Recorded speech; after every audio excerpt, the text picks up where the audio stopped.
afternoon. We are going to model today a 6th grade book club circle. And today's goals are not just following this packet as a script, but rather to have really good discussion about a book that we're all reading together. And so we had a book assignment. We read the same pages for today, and we all agreed on the roles. So we are going to go through and demonstrate what a good book club looks like. Okay, so I'll start us off because this week I'm the discussion director, but first I wanted to make sure that everybody has what they need here. We all have our packets, our book. I know, Anaya, you are the illustrator, so you have your illustration, and I think we're good. But remember, our reading assignment was page 55 to 60, and that's on our chart. And then also, Tyler, you were the literary luminary. I was the discussion director, Lynn, you were the connector, and Anaya, you were the illustrator. So I think we're all ready to go. And then we all were word wizards also. Yeah, and then we all have words for our word wizard. Okay, so why don't you guys open to page 55 if you're not already there? That way we can be ready to go if people have words they want to share. But the first question that I wanted to ask you guys, because they kind of caught the raccoon in a different way, what are some unorthodox or strange or unusual ways to trap an animal that you guys have heard of? I can remember watching the Deadliest Catch on TV, and I can remember when they put the traps down below and the crabs walk in and get the meat that's in there, and then they can't back themselves out because the trap kind of is only open from the one way. So I remember watching that, and it's kind of weird because it's in the middle of the ocean. So that's kind of a similar way that they catch them here, but it's still a different way. It's not hunting them with a gun, which we normally do. Yeah. What about when you have, through drowning, like if something falls into a bucket, it's a really simple way, but we came home from being out of town one time and there was a squirrel in the toilet that had drowned. That's really gross. Yeah. But I have a similar story to that with drowning. Like, my family used to do the cornflakes on the top of a bucket filled with water, and then they let it, like up a little ramp so the mouse would follow the cornflakes, and then it would get in, and then it wouldn't be able to swim. So that was pretty sad way. Did you have one, Lynn? Well, we always put peanut butter on the mouse trap because that's what the mice, like. They prefer, guaranteed to catch them. Instead of cheese. All right. Well then, have you guys ever been in a situation where you were teased or embarrassed, especially by somebody that was close to you? Because we kind of came across that situation with Billy and his grandpa in the book. So can you think of a time that maybe that happened to you?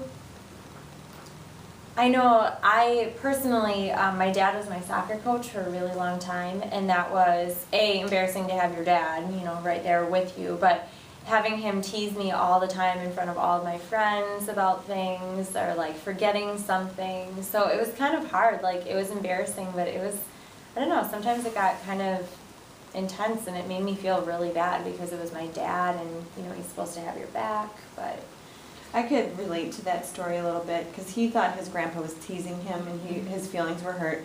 I had an uncle who told me a scary story once, and I thought it was the truth. And I remember worrying about this story.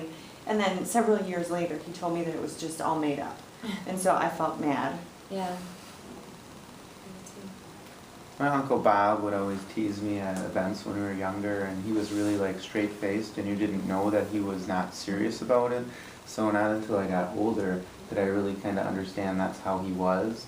But it always kind of scared me too and made me think, well, that's not very nice, and I never wanted to go by him because he was like that. But I found out that's just kind of how he was, and he didn't try to mean any harm. Yeah. But it still hurt me a little bit being around him at those times. And I must admit that I was the person who did the teasing. I am the oldest of 3 sisters, and my next younger sister and I just mercilessly teased the younger one all the time. So it's not something that I'm proud of, mind you, but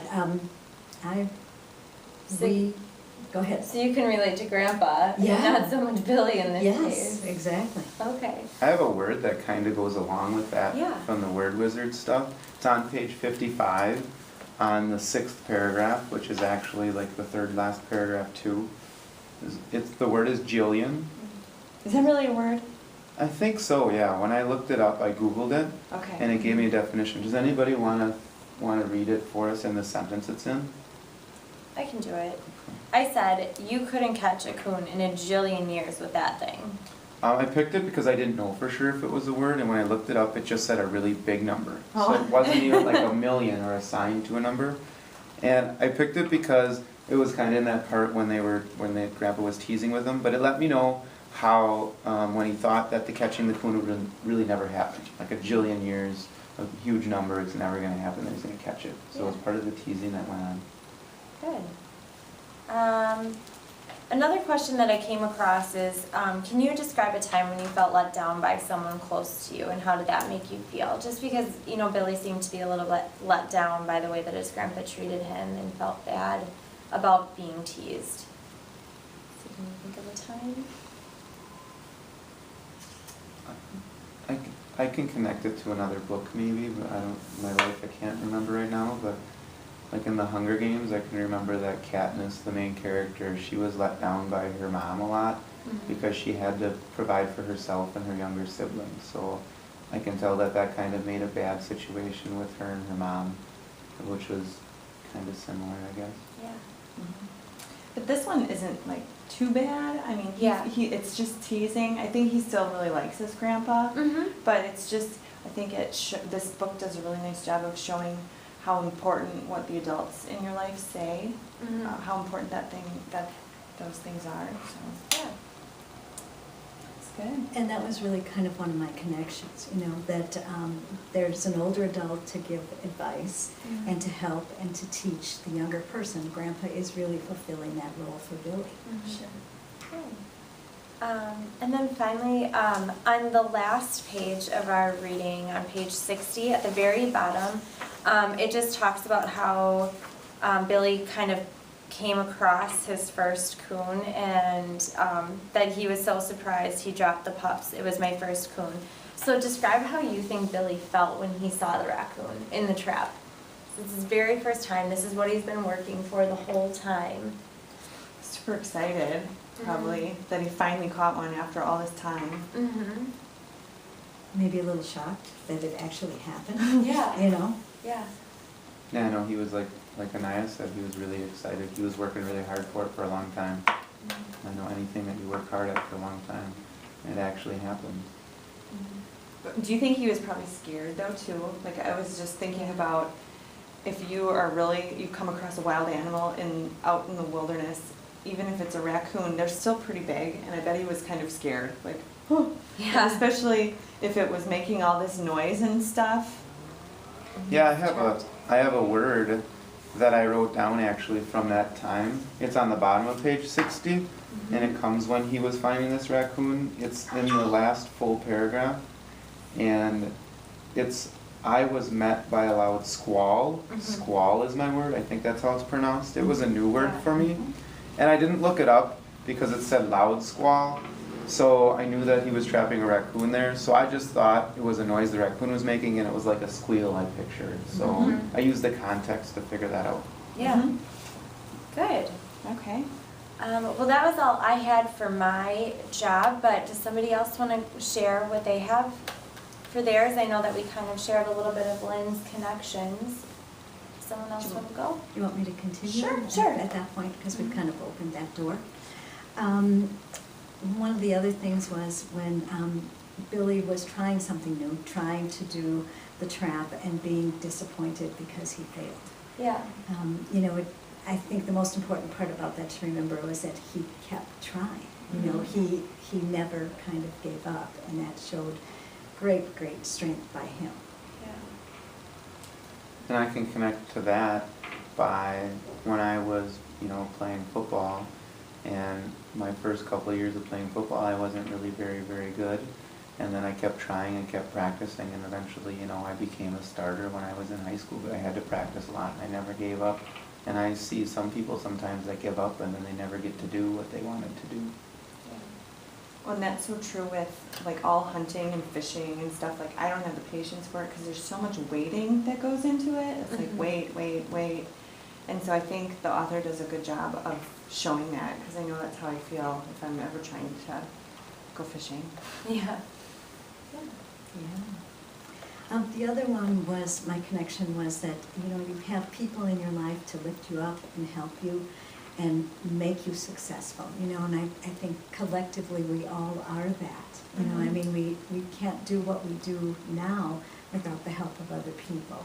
Yeah. And Billy was so lucky to have a grandpa that did that for him. Mm-hmm.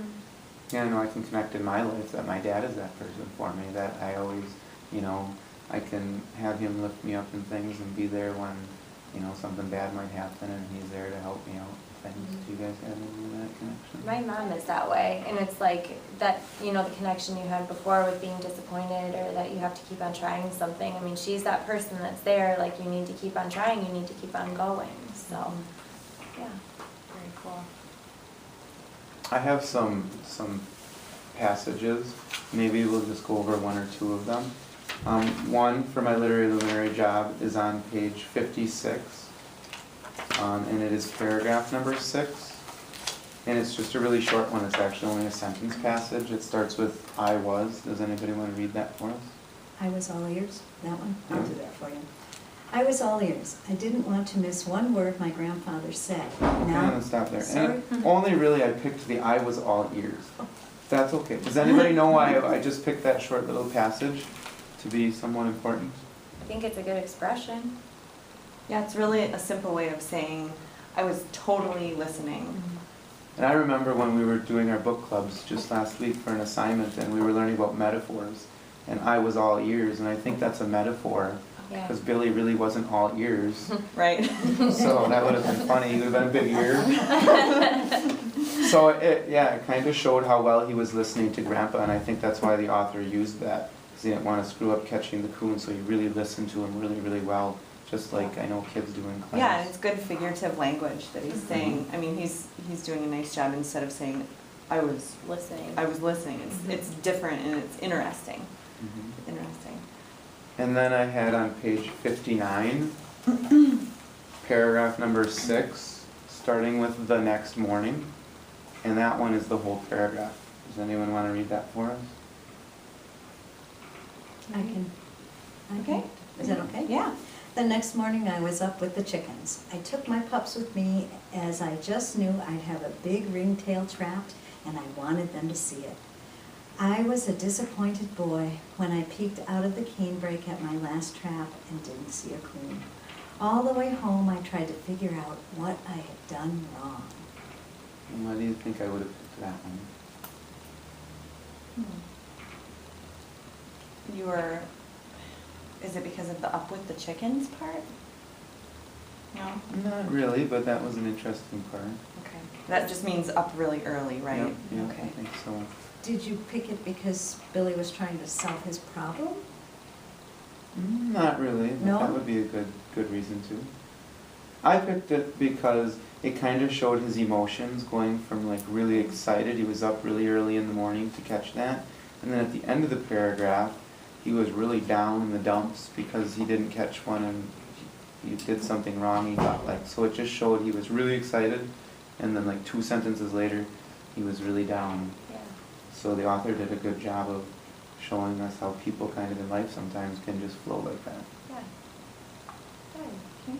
And that's all in mine, I think. Well, I was the illustrator, and so there's my picture, but what I drew was, I tried to put into a picture the way that the trap was described, and so I have the sycamore stumps that are hollowed out, and then I have like a piece of metal or watered up tin like Billy had, and it's shiny, that's really important, and then I have the nails. So when the raccoon sticks his hand in, his hand is skinny enough to fit in, but if he's holding on to the treat, he can't pull his hand out. And the first time I read this, I really got a picture in my head of what that must have been like, and I was just trying to figure out like how that really could have worked, if that really could have worked. So that was the picture. And then I drew a big sycamore tree in the river, so he's out on a log in the river. And then I have kind of a puzzle for you guys. Does anybody know why I put a 14 on the tree?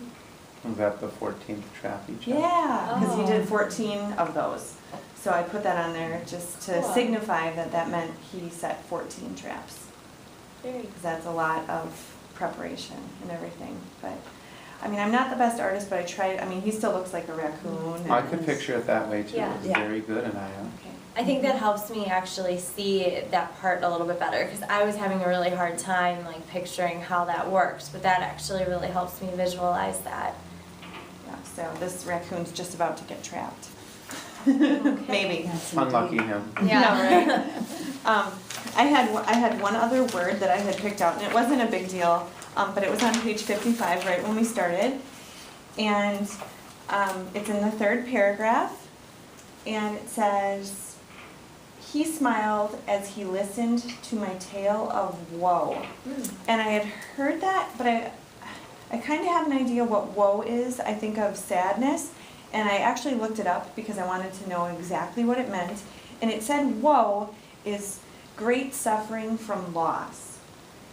So this is really kind of dramatic, actually, that Billy's describing it as woe.